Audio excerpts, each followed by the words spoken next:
Hello, ladies and gentlemen. My name is Joe Minna, and I'm going to be the presenter for the presentation tonight. Protect your money, preserve your wealth. I appreciate and respect your time. We will start shortly at the top of the hour. Thank you for being here. We'll be right back with you.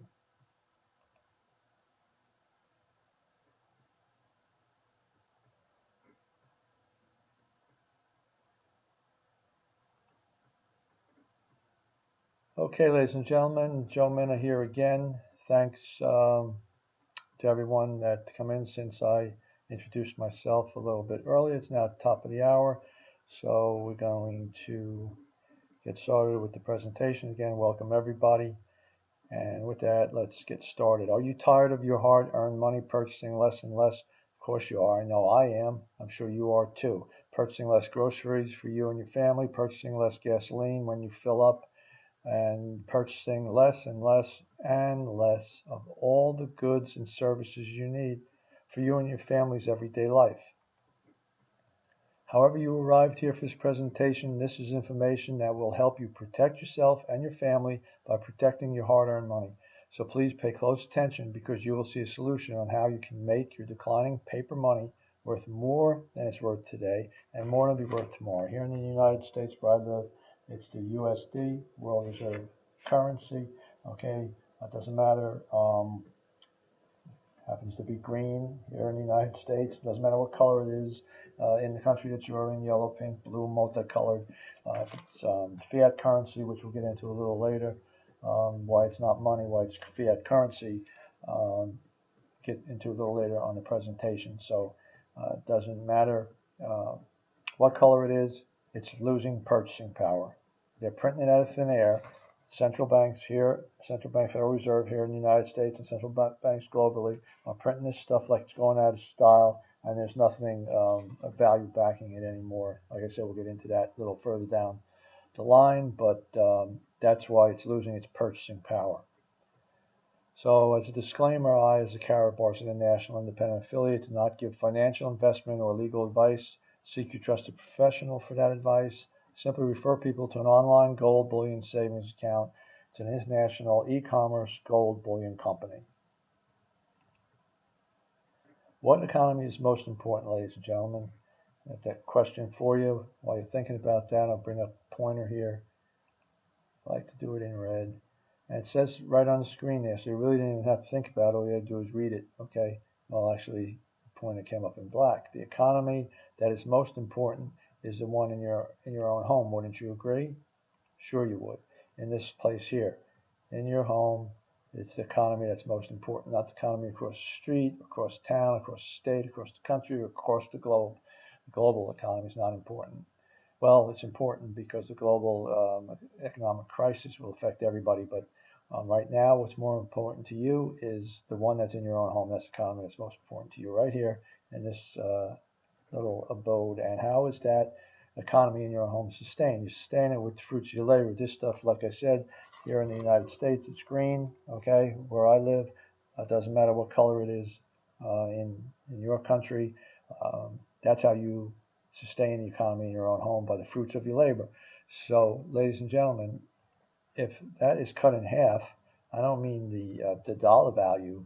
I mean, I do mean the value. I mean, it's not the amount that's coming in. If it's cut in half, the value is cut in half. The purchasing power is cut in half.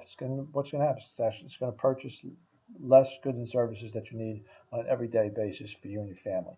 And if it's cut in half again, as they print more, they're printing it out of thin air and printing it out of thin air, cutting the value down every time they print more and inflate the economy with it by putting more of this into circulation. The more of this they put into circulation, the less it's worth. Simple as that. The more it's out there, the less it's worth, the less value, the less purchasing power. Here in the United States, lost 98% of its value, of its purchasing power.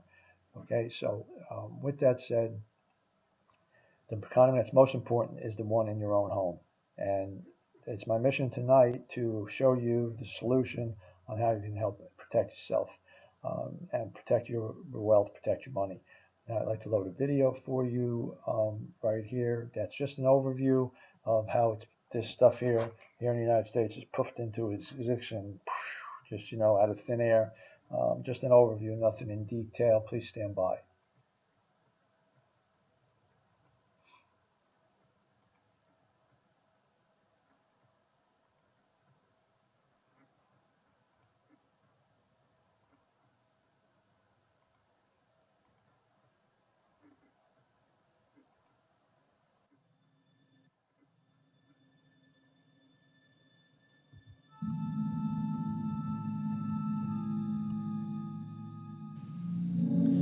Let's say the United States needs money.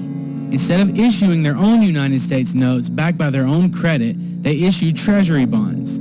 They then sell these bonds to the Federal Reserve, which buys them with money they created out of thin air.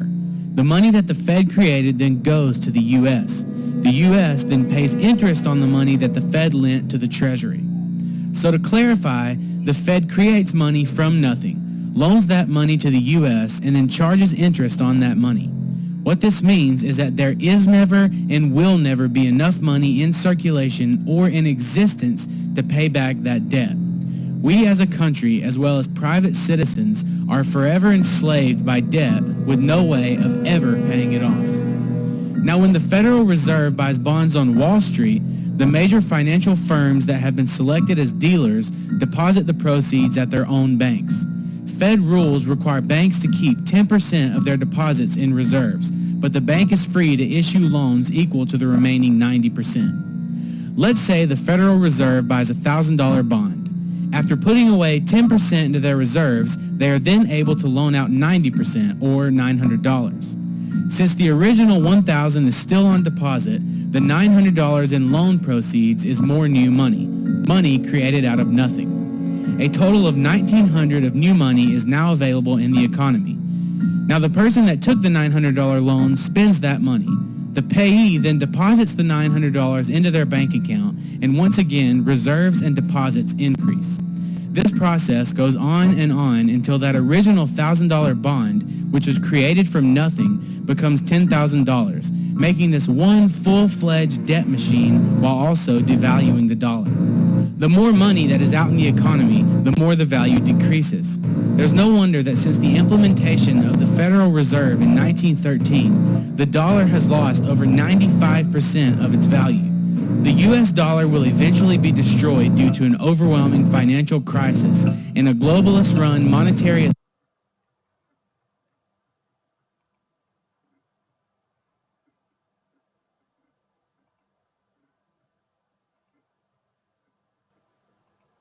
Okay, ladies and gentlemen, I hope you enjoyed that little video. Hope it explained how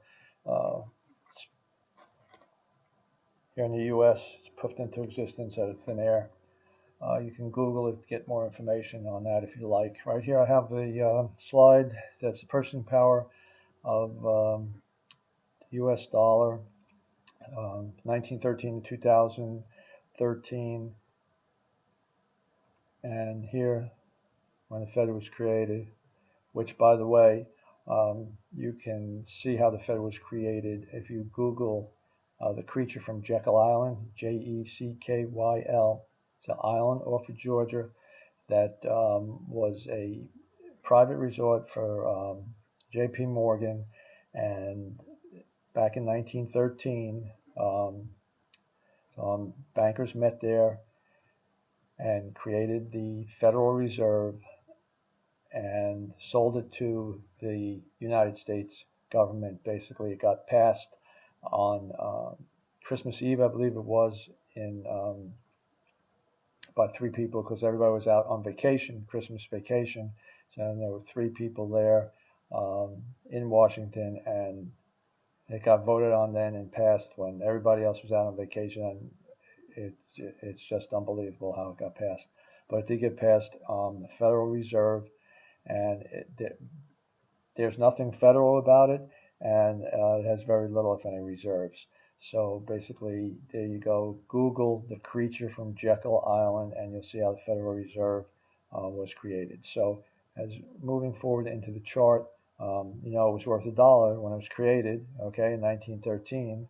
Okay, and since then has lost its purchasing power. You can see how it's dropped down in here, and then it raised up a little bit because in over here in 1933, FDR's executive order, which made holding gold illegal for citizens, gold coin, bullion, and certificates illegal. And what happened? They confiscated it, and then it got turned over right over here to this thing here again, this Federal Reserve, which is not federal. It's owned by independent investors.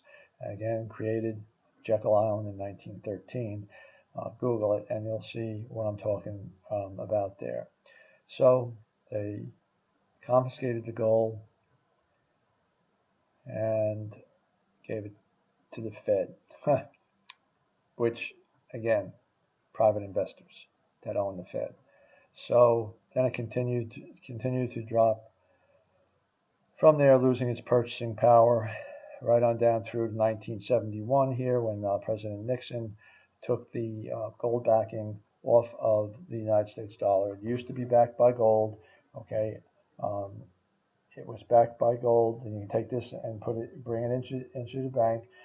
It was just a certificate for your gold because the gold was cumbersome coins to carry around. So the bankers came up with the idea to offer a certificate. Give us your gold, we'll give you a certificate for it, and then you can turn it back in when you want your gold. Just bring the certificates in, and we'll give it back to you. Try that today, ladies and gentlemen.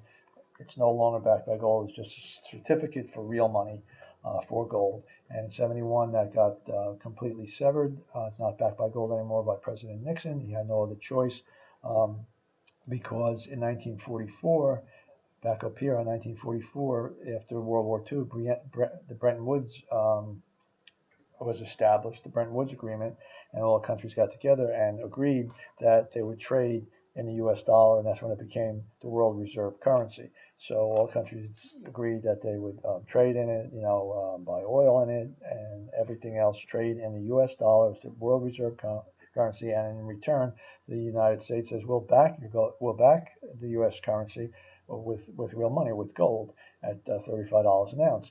So countries wanted to get their gold back. They would turn in their fiat currency. Not fiat currency, it wasn't fiat at that time. It was certificate for gold. They would turn it in and get their gold back. Well, guess what? Countries started doing that and asking for their gold back. So in 71, Nixon was running out of gold, had a lot of things to finance. Vietnam War and stuff was still going on. And so they needed to print more money. And you can only print as much receipts as you have gold for it. And they were running out of gold. So he had to sever the ties with backing of gold from the U.S. dollar, and that's when it became fiat currency. Fiat meaning by decretion or let it be by the faith of the people, and the government saying that it was worth purchasing power and be able to pay taxes with. Okay, it became fiat currency in 71 with nothing backing it, and then since then it has lost more of its purchasing power as we come down here to 2013 as far as this chart goes. So there you have it, the devaluation, the debasing, there it is, declining paper, fiat currency, losing its value day by day.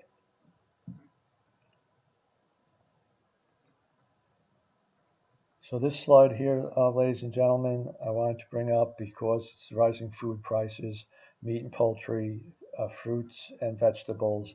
Down here you can see in June 21st, 2014, it's CBS admits inflation potential problem as food and energy costs source. Just keep that in mind. This is just food, okay, 7.7, 3.2, almost 11. And as you go on here, the inflation rate in the United States was recorded at 2.10% in June of 2014. So it's right around the same time. All right, they're reporting 2.10%. Well, wait a minute, we have almost 11% right here just in food. What's with that, Joe? Well, ladies and gentlemen, what's with that is that telling the truth about inflation would require the Federal Reserve to raise interest rates, and that would be bad for economic growth. The Consumer Price Index, or CPI, is the central statistics the federal government uses for to calculate inflation. The CPI is a complex government statistic that was introduced in the 1920s to track the market cost of a basket of goods and services.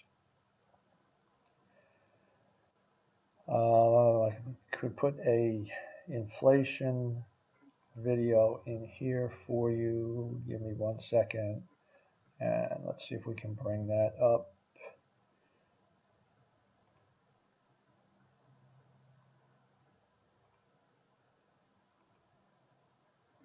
All right, here we go.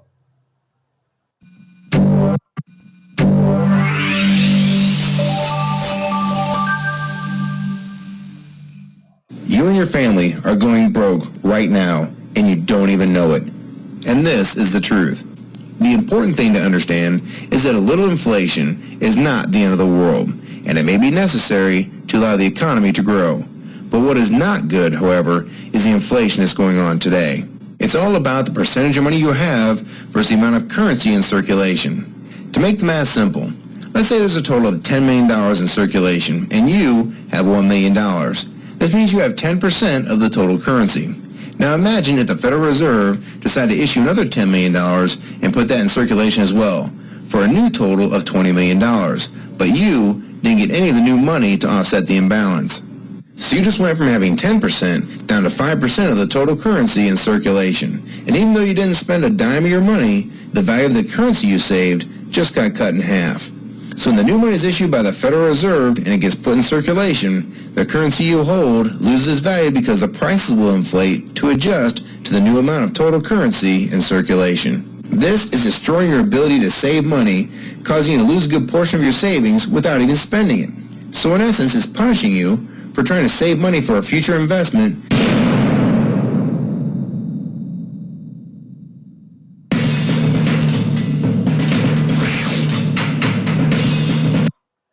Okay.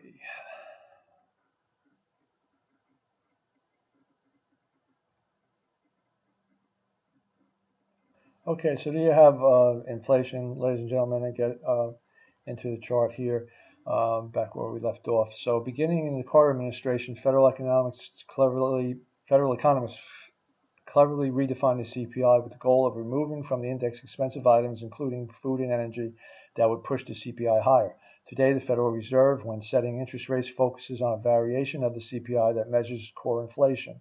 According to the Forbes Investopedia, core inflation excludes items such as food and energy because food and energy face volatile price movements.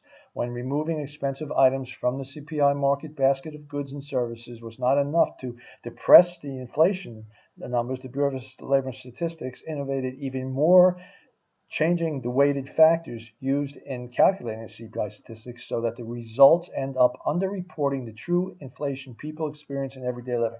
I don't know about you, but I'm in everyday living. Okay, so they are underreporting the true inflation that we experience because they don't factor in food and energy.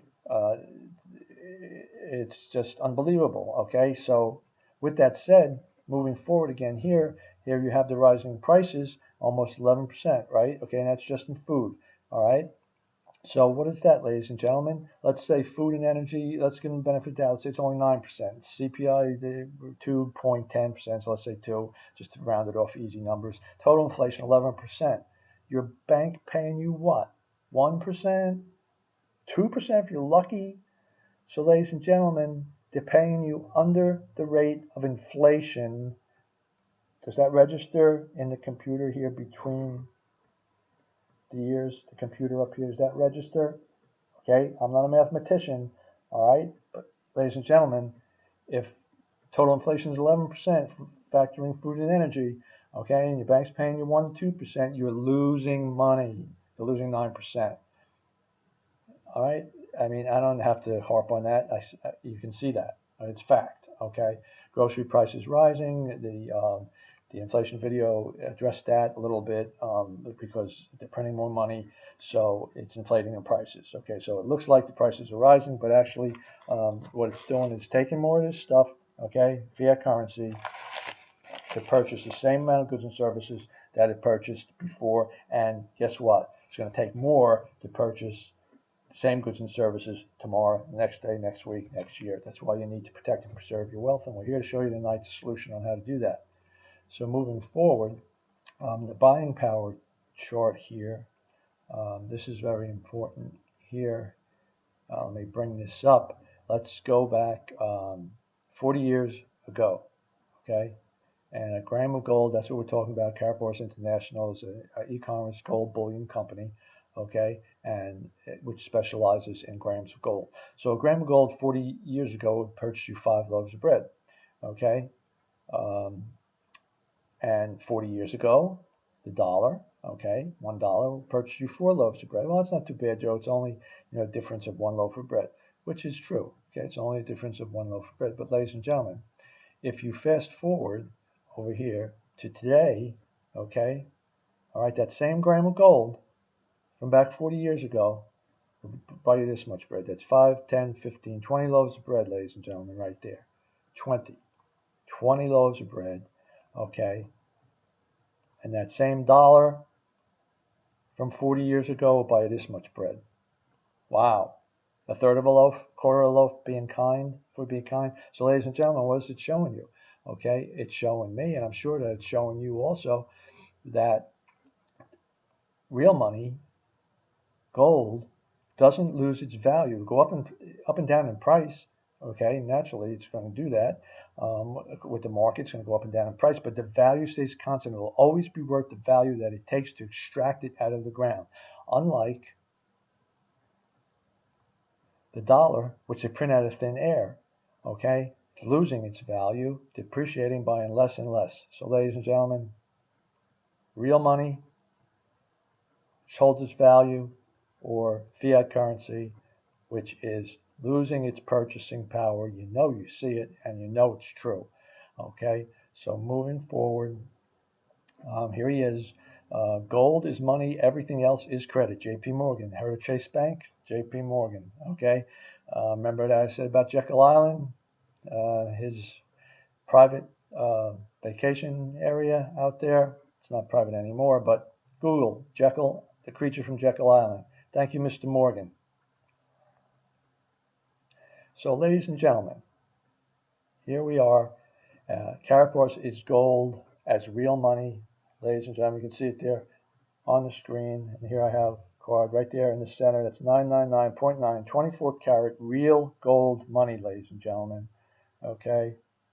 Carapace International, bringing it to the masses, 1 gram at a time.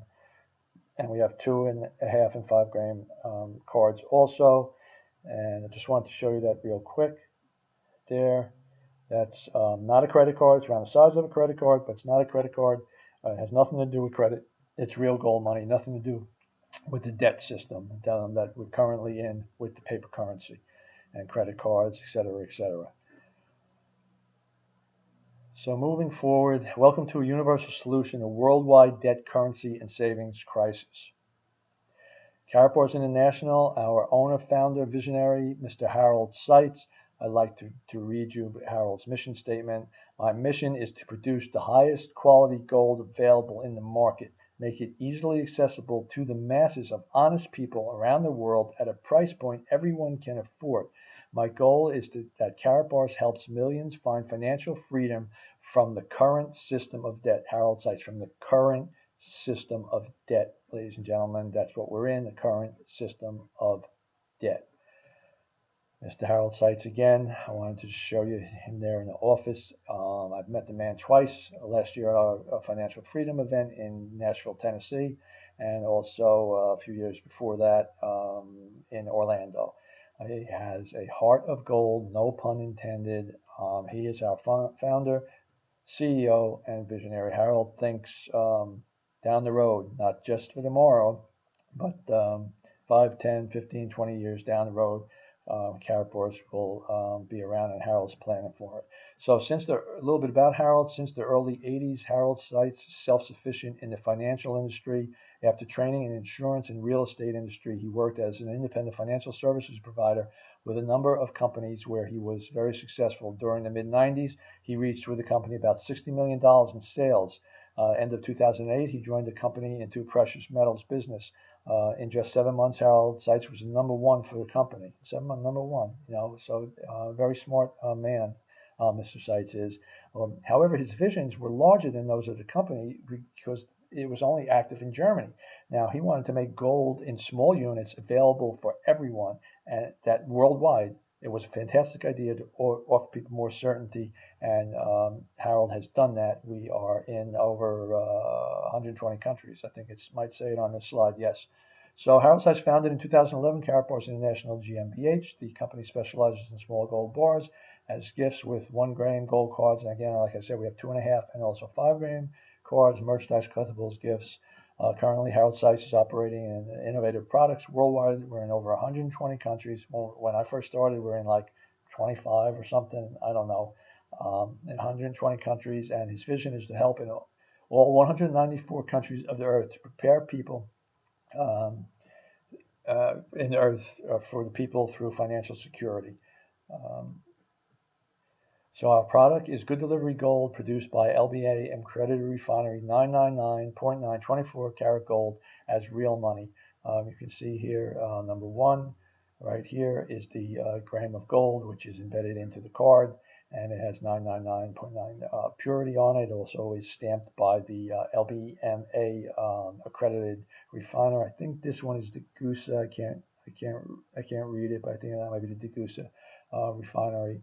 So you have that in our cards, and you also have the weight and certification right here, 1 gram. You also have each Karatbar bears a hologram on the back, and Karatbar's name and the serial number, which is acting as a security feature. Customers, when you acquire your gold, it has serial number that's says that it's your gold. Should it be lost or stolen, somebody tries to cash it in.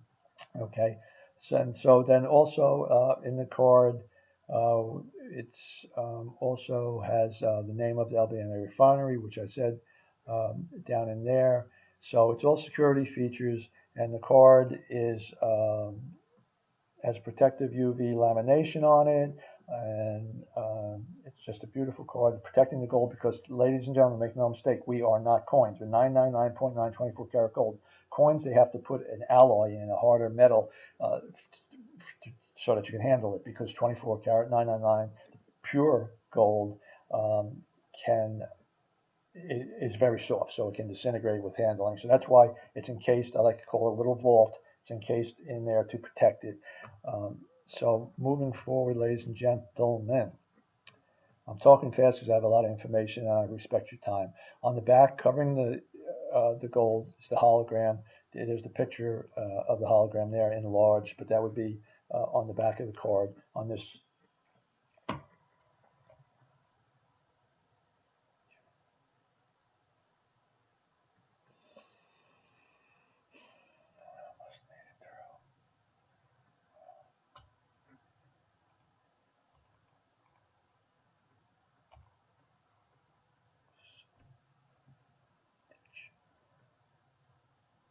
well, almost made it through. Let's see if we can process this, and then we'll do the rest.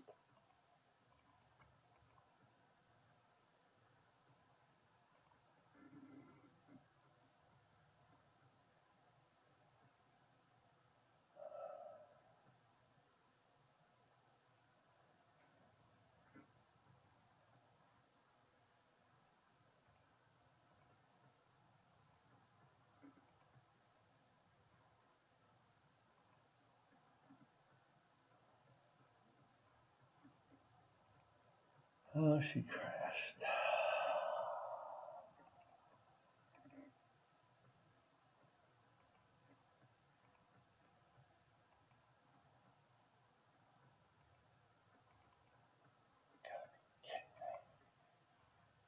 Please tell me you're kidding me.